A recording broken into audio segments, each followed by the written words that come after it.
Welcome to Woroni Weekly Wrap-Up for Week 12. I'm Phoebe and I'm Content Editor at Woroni.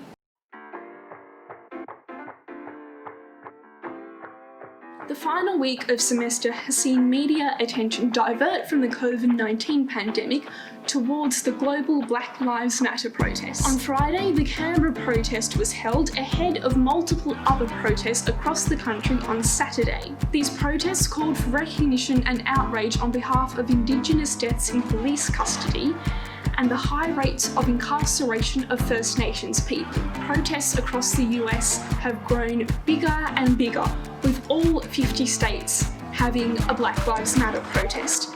This is one of the first times this has occurred and indicates hope for change to systematic racism in the United States. Study abroad programs at ANU have been thrown into uncertainty for 2021 due to COVID-19. While global programs are taking applications for Semester 1 2021, there is no certainty as to whether students would be able to go on exchange. Thanks for tuning in to Woroni's Weekly Wrap-Up for Week 12. So now more than ever, I think it's really important to support Black artists. So I have a few of my favourite books by Black writers and I'm going to talk a bit about them. So the first one is Why I'm No Longer Talking to White People About Race by Rennie Edo-Lodge. This is a book that I think everybody on the planet should read, regardless of whether or not you are white. In this book, Rennie Edo-Lodge talks mostly about the history of racism in Britain because she herself is from Britain, but she does talk a little bit about the US and just generally about why we should know more about racism and why we should all check our privilege a bit more. The second one is Bad Feminist Essays by Roxane Gay.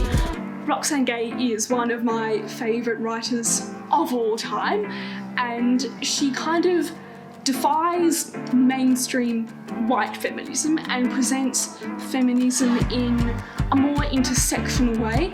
And this book is great because the kind of meaning running through the book is that you don't have to be perfect to be a feminist.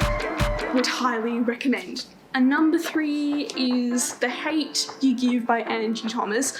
Probably a lot of you would have already read this book, but if you haven't, please do so. It's really pertinent now for the times that we're in to learn about Black Lives Matter from an African American perspective. This book is about a girl who lives in a poor, black-dominated neighbourhood but goes to a very posh, white-dominated private school. And she kind of has to balance those two worlds, and that becomes even more difficult when one of her best friends, who is black as well as her, is shot by the police. And that kind of leads the main character to question her identity and the world she lives in. So, would highly recommend all of those books.